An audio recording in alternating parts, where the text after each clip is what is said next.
ये तस्वीरें आप देख रहे हैं। भूपेंद्र भाई पटेल जो हैं गुजरात के मुख्यमंत्री, वो अस्पताल पहुंचे हैं। सीएम भूपेंद्र पटेल अस्पताल पहुंचते हुए आप जानते हैं खुद प्रधानमंत्री नरेंद्र मोदी इस वक्त नजर बनाए हुए हैं और प्रधानमंत्री नरेंद्र मोदी ने खुद बात की है गृह मंत्री अमित शाह से, नागरिक उड्डयन मंत्री राममोहन नायडू से, जिसके बाद अब से कुछ ही देर पहले नागरिक उड्डयन राज्य मंत्री जो है मुरलीधर मोहोल वो मीडिया के सामने आए और उनकी तरफ से जानकारी साझा की गई कि नागरिक उड्डयन मंत्रालय से मंत्री, बड़े अधिकारी, डीजीसीए के अधिकारी, गृह मंत्री अमित शाह सभी लोग जो हैं वो अहमदाबाद पहुंच रहे हैं, घटनास्थल पर पहुंच रहे हैं। और अभी जो घटनास्थल पर प्राथमिकता है वो जाहिर सी बात है इस बात को दी जा रही है कि किस तरीके से राहत और बचाव कार्य जो है उसको तेजी से आगे बढ़ाया जाए और उसके बाद बाकायदा जांच की जाएगी कि आखिरकार ये हादसा कैसे हुआ, क्योंकि ये जो विमान दुर्घटनाग्रस्त हुआ है ये बोइंग ड्रीमलाइनर 787 है, जिसको लेकर ये कहा जाता है कि बहुत सेफ ये विमान है। बड़ा विमान होता है, करीब 300 यात्रियों को कैरी करने की इसकी क्षमता बताई जाती है और इंटरनेशनल फ्लाइट्स में इस तरीके के जो बड़े विमान हैं उनका अमूमन इस्तेमाल होता है। ऐसे में ये बोइंग ड्रीमलाइनर 787 2014 से ये विमान जो है एयर इंडिया की फ्लीट में शामिल था। वो आज अहमदाबाद से जब लंदन गैटविक के लिए उड़ान भरता है तो उड़ान भरने के महज 3 से 5 मिनट के भीतर भीतर दुर्घटनाग्रस्त हो जाता है।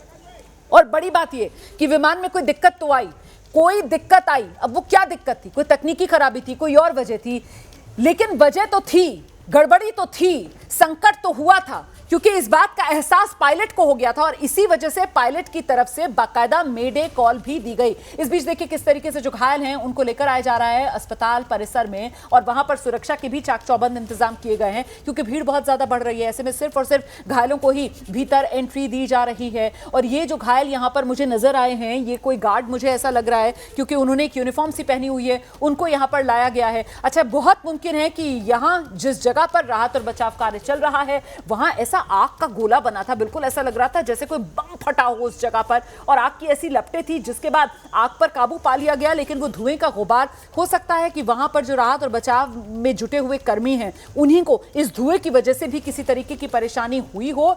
सिविल अस्पताल में जो घायल हैं उनको एक एक करके लाया जा रहा है, क्योंकि ये जो लाए जा रहे हैं स्ट्रेचर पर, जिनकी तस्वीर अभी हमने देखी, उन्होंने बाकायदा वो एक यूनिफॉर्म पहनी हुई है, यूनिफॉर्म में वो नजर आ रहे थे। अब ये दो तस्वीरें, एक तो एनिमेशन के जरिए मैं आपको बता रही हूं किस तरीके से ये विमान हादसा हुआ। अच्छा, अब तस्वीरें आप देख लीजिए। ये मौके पर जो राहत और बचाव कार्य जारी है, ये वो इमारत है कुछ देर पहले जिसमें आग की लपटें उठती हुई नजर आ रही थी और अब इस इमारत पर पूरी तरीके से आग पर काबू पा लिया गया है। लेकिन इमारत की हालत आप देखिए, बिल्कुल खंडर ये इमारत हो चुकी है। इस इमारत में ये खिड़कियां रही होंगी, दरवाजे रहे होंगे, जिसका कुछ अब पता नहीं है, सब कुछ उड़ चुका है। अब ये जो दुर्घटनाग्रस्त विमान हुआ है उसके इंपैक्ट से ये सब हुआ है या फिर वो जो विमान आग का गोला बन गया था उस आग के चलते ये इमारत झुलसी है, ये अभी डिटेल्स हैं जो आना बाकी हैं। और अब ये इमारत है कौन सी, इसको लेकर भी अभी जानकारी नहीं है। एक तो वो इमारत है जो हॉस्टल बताया जा रहा है डॉक्टर्स का, जिसमें विमान का हिस्सा अटका हुआ है, और दूसरी ये इमारत है जिसकी तस्वीरें लगातार आज दोपहर से सामने आ रही है। इस इमारत में आग लगी हुई थी और इस पर भी आग पर काबू पाने में हम दोपहर से ही देख रहे थे कैसे जो दमकल कर्मी हैं वो लगे हुए थे। और अब तस्वीरों को देखकर अंदाजा लगाया जा सकता है कि आग पर काफी हद तक काबू पा लिया गया है।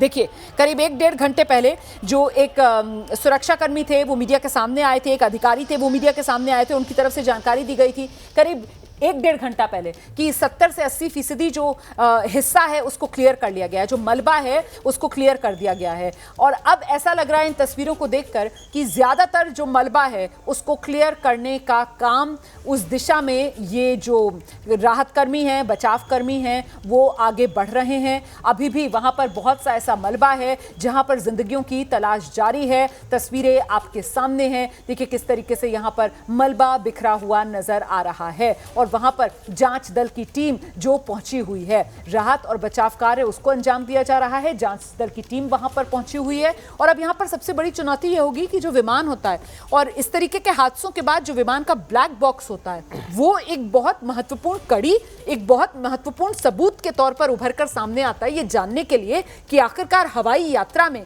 जो दुर्घटना हुई वो हुई क्यों, क्या हुआ था, उसका पूरा रिकॉर्ड उस ब्लैक बॉक्स में होता है। वो ब्लैक बॉक्स, उसकी भी अब तलाश की जाएगी जगविंदर पटियाल। देखिए, ब्लैक बॉक्स के और ट्रांसपॉन्डर को पूरी तरह से चेक किया जाता है और आखिरी क्षणों में क्या हुआ होगा उसकी सारी जानकारी ट्रांसपॉन्डर और ब्लैक बॉक्स के अंदर से ही निकाली जाती है और डीजीसीए का पहला काम यही होता है। लेकिन यहाँ बड़ा सवाल ये भी होगा कि क्या ब्लैक बॉक्स को ढूंढ पाएंगे वहां पर? जिस तरह का ये हादसा हुआ है, ये ढूंढना भी एक बड़ी चुनौती हो जाती है, क्योंकि अगर ब्लैक बॉक्स मिल जाता है, ट्रांसपॉन्डर को चेक कर लेते हैं कि आखिरी बातचीत क्या हो रही थी और उसमें किसने किसको क्या कहा था पायलट ने, और क्या जो चीज अगर बर्ड हिट हुआ है या इंजन फेल हुआ है या इंजन फेल के लिए कोई वजह उस वक्त डिस्कस हो रही होगी तो ट्रांसपॉन्डर में वो चीजें रिकॉर्ड होती हैं।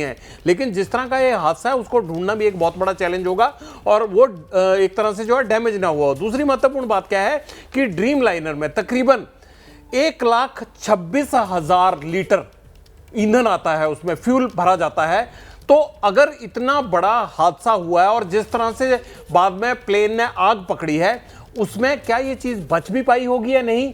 क्या उसको बचाया जा सका होगा या कोई हिस्सा ऐसी जगह गिर गया होगा जहां से उसको सिक्योर किया जा सकता है? तो इतना फ्यूल होना भी ये बताता है कि ये हादसा और कितना घातक हो जाता है। इतने तेल को मतलब आग पकड़ती है जब, तो आप सोचिए कि वो फ्यूल के कारण जो अंदर लोग बैठे हुए हैं उनको किस कदर नुकसान हुआ होगा। बिल्कुल, आप जिस बात का जिक्र कर रहे हैं, देखिए वो तो तस्वीरें देखकर ही अंदाजा लगाया जा सकता था।